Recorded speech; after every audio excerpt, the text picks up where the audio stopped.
Personal branding is the new college degree. And this is coming from someone who got a doctorate myself. I went all the way through the college meat grinder system, became a pharmacist, and I got a really good job making 6 figures a year. And I'm here to tell you that personal branding is the new college degree. Personal branding is basically what got me out of the 9 to 5 grind, and it's what made it to where I was able to start multiple different 7 figure businesses. And it used to be that maybe 50, 60 years ago, if you had a college degree, it was basically like a cheat code to success. It was like a golden ticket to success. Any college degree, didn't matter what degree it was, didn't matter what college you went to, you were just destined to have a really easy, cushy life if you had a college degree. And then maybe 40 years ago or so, it was similar. It wasn't quite as good, but if you had a college degree that was from a good university, maybe a good college degree, then it was kind of the same thing. For instance, if you went to an Ivy League university or you got a really good degree, you were, again, just destined for success. And then about 20 years ago, it kind of switched to where the college that you go to didn't matter as much and the college degree that you got didn't matter as much. I mean, it's still somewhat important, but it wasn't just like a golden ticket to success. And instead, what mattered is the companies that you worked at. So if you were able to work at Google or, Facebook after it emerged or Amazon or Microsoft, etc., then that gave you a lot of clout, and it in terms of at least clout when it comes to getting a job and being successful, and even clout when it comes to starting your own business or your own startup. And then, that was kind of the new meta of prestige for a long time. If you were able to work at a FANG company, or I think they call it manga now, that was basically the new meta of prestige. That kind of started to fade a few years back as well, where so many people had worked at these companies that it kind of stopped mattering. And now I'm telling you guys, the new meta of prestige is personal branding. And I say this from experience because not only did personal branding allow me to grow 2 different 7 figure businesses, but on top of it, it allowed me to meet people that are basically out of my league. People that are extremely successful, extremely smart, that I never would have been able to meet and make friends with without having a personal brand. It also allowed me to go to events that I wouldn't have had access to. In many cases, I actually got to go to these events completely free, or in some cases, I actually was paid. And then on top of that, I even got equity in a company that might sell for 100 million or even $1 billion. And it's all because of my personal brand. And the funny thing is I've actually gotten offered job opportunities for multiple hundreds of thousands of dollars a year. And in some cases, if you count, the bonuses and the equity, it could have even made it into the millions of dollars a year mark. Again, because of my personal brand. On the board of directors in one company because of my personal brand, et cetera, et cetera. I think you get the point. Personal branding is the new meta. Personal branding is the new college degree from 60 years ago. If you are able to start a personal brand, get known in your industry, and by the way, when I say get known in your industry, I don't mean you need to have, millions of subscribers or millions of followers. Just kind of be niche famous. Just be well known in your industry as somebody who really knows what they're talking about. And if you're able to do that, it's going to unlock just unbelievable rewards for you, right? And if you think about it, it makes complete sense. There are people that, have recently become president because of their personal brand. There's someone who has become the richest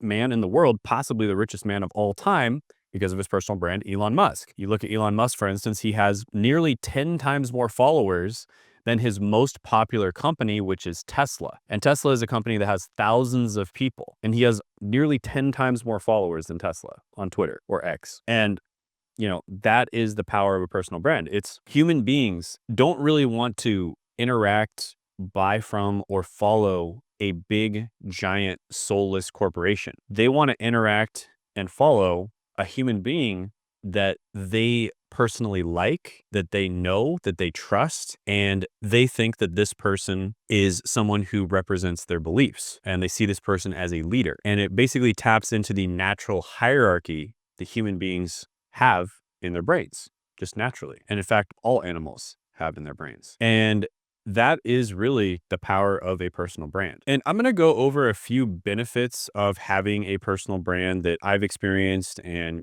people that I've worked with have experienced as well. Some of them are going to be relatively obvious, and then some of them are not so obvious benefits that are actually even better in some cases. So we're going to talk about some direct benefits and then some indirect benefits. And so for the direct benefits, obviously, you become extremely well known. It allows you to, publish books if you want, and you'll have a big audience that will buy your book. It allows you to make money. It allows you to be an industry leader, and all those things that are just pretty obvious. Additionally, you can use your personal brand to launch companies. Now, there are actually some downsides to the traditional personal branding methods that I'm going to talk about a little bit later in the video and what you can do to overcome those downsides. But you can use your personal brand to actually launch multiple different companies, right? So, Elon Musk, for instance, he is not the CEO of his companies. Like even though he might technically be the CEO, he is not the one who actually runs his companies. He obviously does not have enough hours in the day to run his 17 different companies or however many he has. What he does is he hires really smart people and then he has them run the companies. And then as needed, he'll, stop in here and there and, fix things, make sure the product's good. For instance, with Tesla, make sure the product's good with Grok, which is the AI company he just started, etc. And then he might also make sure that they have the correct funding, that they have the right talent. And,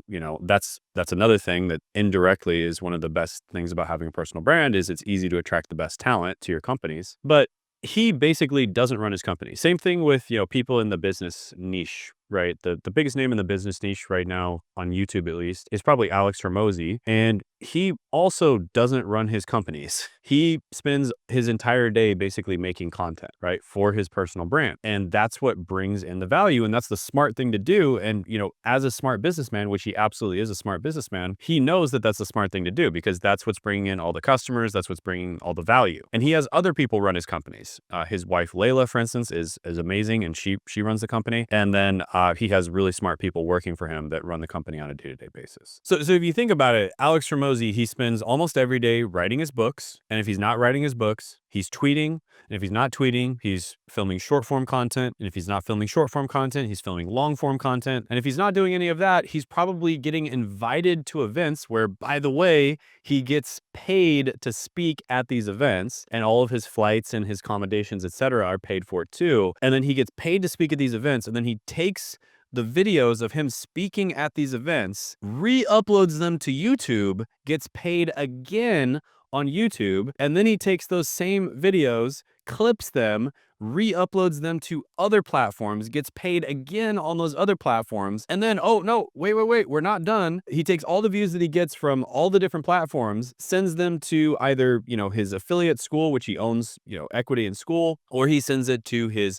high ticket workshops that he does in person, or he sends it to his books, and he gets paid millions and millions of dollars a year for the books, both directly and indirectly. So he gets paid over and over again by just simply making content. So he goes to these conferences, he makes a PowerPoint, he delivers the PowerPoint, and he talks about, the stuff on the PowerPoint, and then he's able to repurpose it over and over again to just basically almost make infinite money, right? And that is what he does all the time. He just simply makes content all day long, and he builds his personal brand that way. And that's the smart thing to do. So when it comes to the direct benefits, you're making money, you're getting well known in your industry, and then the more well known you are, the more money you make, and the more money you make, the more well known you are, et cetera, et cetera. So it's kind of like this virtuous cycle. Now, the direct benefits are amazing, but the indirect benefits are even better. First of all, I'm sure you've heard the saying that your network is your net worth. And I think for the most part, that's true. The more people you know, and the more high-level people you know, the easier it is for you to be able to do the things that you want to do in life because you're able to learn from other people. You're able to stand on the shoulders of giants. And on top of that, in this world, there's a lot of cases where, maybe you know somebody and you want to accomplish a certain thing. Like, for instance, you want to write a really good book. And you reach out through your network and, hey, one of the people in your network knows somebody who is extremely good at writing books so they can help you to write a really good book, right? Whereas if you just did it on your own, chances are you wouldn't be able to write an incredibly good book. So yes, your network absolutely is your net worth. And when you are extremely well known, when you have a personal brand, it's like networking on steroids because you don't even have to do the work. People are going to be reaching out to you all the time. And so when you go to a conference, everybody is going to want to meet you. You don't have to introduce yourself to people. They already know who you are. And they're already extremely interested to meet you, get to know you, and help you because you're already really well known and they know exactly who you are and what you do. And on top of that, when you reach out to other people, they're much more likely to respond to you because you have a large following. Now, additionally to that, when you build your personal brand online, if you run paid ads or if you do cold outreach to get more clients, it is going to be significantly more likely that you are going to be able to be profitable with it. Just as an example, I recently worked with a media buyer who was helping me run some ads for my offer, and he was amazed that I was able to get $2 leads on my offer right away. And he absolutely had no idea why because he'd never seen that before. And for me, it was pretty obvious. It was because I had a personal brand, and so a lot of people that the offer was being shown to actually recognized me. And so they were much more likely to watch the ad, they're much more likely to opt into the ad, and that sent a signal to Facebook that my ads were high quality, and then they showed the ads to more people. So again, it was a virtuous cycle. And then same thing with my clients that I've worked with when it comes to cold outreach or paid ads. They've all noticed an increase in ROAS or an increase in the amount of people that respond to them and their overall profit margins when they start a personal brand, even if it's a tiny personal brand. Now, honestly, I could go on and on about the upsides of a personal brand. I haven't even mentioned probably half of them yet. There's just so many things that it gives you as an advantage. But let's talk about the downsides, because I'm sure you've probably heard, personal branding is great. You kind of already know that, but let's talk about the downsides of personal branding. One of the biggest ones is that if you attach your business to your personal brand, it's going to be incredibly difficult for you to sell your business to somebody else, okay? And that is one of the big downsides to starting a personal brand. If you start a personal brand, let's just say like a YouTube channel, for instance, like I did with my YouTube channel, and then you start a business, well, first of all, you definitely want to make sure that the business is not related to your name. But even if you start a business that's outside of your name, it can be very difficult to sell that business because of the fact that most of the customers are finding the business through your channel. So you actually have to go to great lengths. This is also known as key man risk, which is basically where there's one person who is extremely associated with the business. And it's to the point where if they were able to sell the business to somebody else, a lot of people would actually stop buying the product because that one person is no longer associated with it. So this is actually a big problem in the finance world. And it's the reason why a lot of people in the finance world don't like to buy info products from people with personal brands. Now, there are definitely ways to overcome this. It's basically creating what I like to call a hybrid personal brand. So a hybrid personal brand is where you have all the benefits of a personal brand without the downsides like key man risk. And you're able to basically structure your company in such a way where you get all the benefits of the personal brand, but you don't have to worry as much about, you not being able to sell it or about being a kind of a target or a public figure, et cetera, et cetera. And if you're interested in growing your business with a personal brand, becoming a leader in your industry and getting all the benefits of personal branding without any of the downsides, then go ahead and book a call with myself or my team down in the description in the pinned comment below. Now, how to create a hybrid personal brand is too much to go over in this video. I have made other videos about it on the channel. With that being said, I highly recommend doing it that way because it's going to be a lot less of a headache if you ever want to sell your businesses. And in that way, you can just use your personal brand, which is kind of like your golden goose, to create businesses, which would be the golden eggs, and then sell them anytime while you always keep the golden goose intact. And if you're interested in exactly how I was able to grow my first channel to over 1 million subscribers and making multiple 6 figures a month, go ahead and click this video right here.